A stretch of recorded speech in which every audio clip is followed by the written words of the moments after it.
Всем привет! Меня зовут Владимир Мельников, и я снимаю видео для своего канала на ютубе. В частности про устройство авто. Сегодняшняя тема — кривошипно-шатунный механизм, часть 2. Кратко напомню, как он выглядит на данном изображении.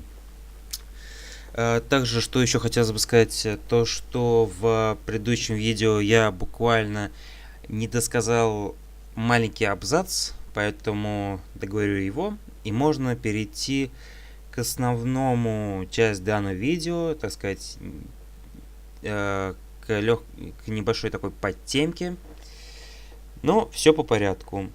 Но перед началом основной части данного видео позволю напомнить, чтобы подписывались на мой канал и на канал моего друга на свалке истории. Автора зовут Григорий Белоусов.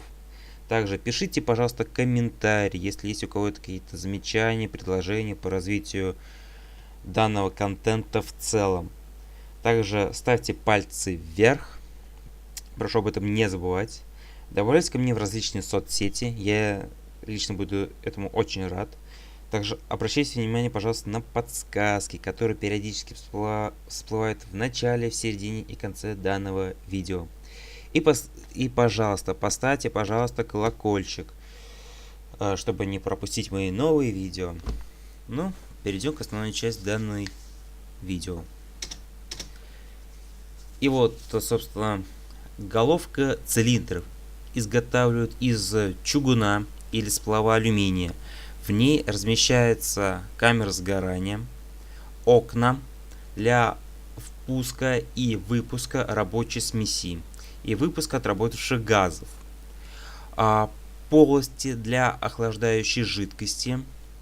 В головке также располагается клапанный механизм и распределительный вал для легковых автомобилей. И вот, собственно, как выглядит головка цилиндров на данном изображении.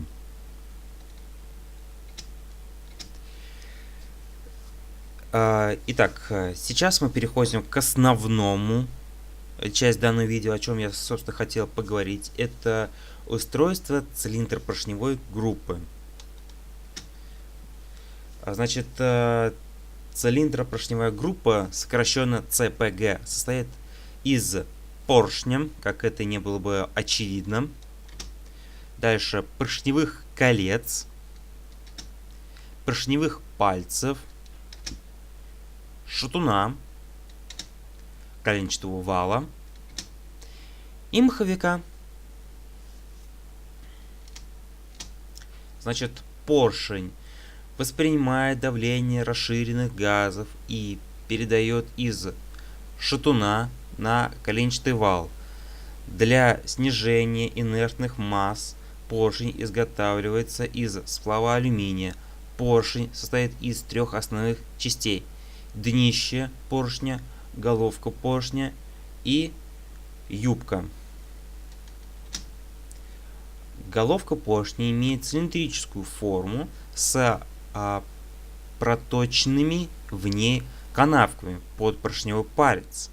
В избежание заклинивания поршня между стенками цилиндра и головкой поршня предусмотрен зазор в 0,2-0,6 мм, что вы, собственно, можете видеть на изображении и на то, что я выделил красным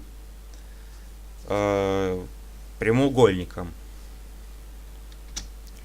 Далее, нижняя коническая часть поршня называется юбкой, которая является направляющей и движущей поршня в цилиндре для предотвращения задиров между юбкой поршня и цилиндра, предусматривающий зазор в 0,4 до 0,08 мм. С обратной стороны имеются металлические приливы, которые называют бабышками, в этом отверстии под поршневой палец.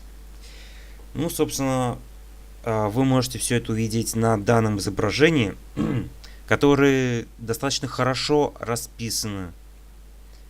Вот, значит, днище поршня с керамическим покрытием. Ну, по крайней мере, просто днище поршня. Что называется, как оно выглядит. Канавка верхнего компрессионного кольца с упрочающим термостом. Канавка нижнего компрессионного кольца. Канавка маслосъемного кольца с отверстием для отвода масла. Сама бабышка пальца и юбка.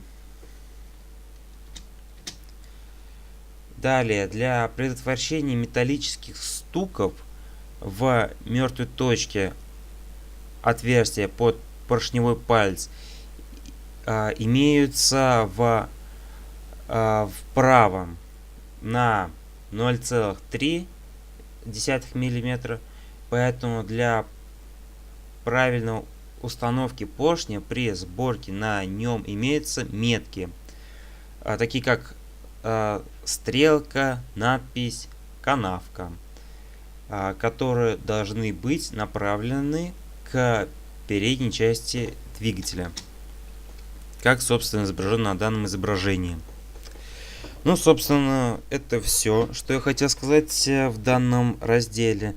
Поэтому позволю напомнить, чтобы не забывали подписываться на мой канал и на канал моего друга от Свалки Истории. Автора зовут Григорий Белоусов. Также пишите комментарии, если есть у кого-то какие-то предложения или замечания. Также ставьте лайки, не забывайте. Добавляйте ко мне в различные соцсети. Я лично это буду очень рад. Обращайте внимание на подсказки, которые периодически всплывают в начале, в середине и в конце данного видео. И поставьте, пожалуйста, колокольчик, чтобы не пропустить мои новые видео. Ну и на этом все. Всем спасибо и до новых